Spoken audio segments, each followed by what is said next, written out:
మరణాతండి, సహాయము చేస్తాను, మిమ్మలను ఆదుకుంటాము, మీ కుటుంబాన్ని ఆదుకుంటాము అన్నటువంటి వారే మాట తప్పి సహాయము చెయ్యకపోగా మిమ్మలను అవమానపరిచి హేళన చేసి నలుగురిలో మిమ్మల్ని తక్కువ చేసి మిమ్మల్ని హీనముగా చూస్తూ ఉంటే నలిగిపోతూ ఉన్నారేమో.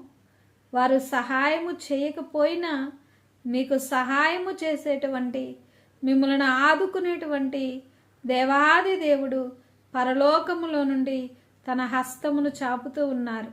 ఇశ్రాయేలీయులకు సహాయం ఎక్కడి నుంచి వచ్చింది? దేవుడే దిగివచ్చి వారిని విడిపించారు. మిమ్ములను మీ కుటుంబాలను విడిపించడానికి దేవుడు దిగివస్తారు. కాబట్టి నిరీక్షణతో దేవుని వైపు చూడండి.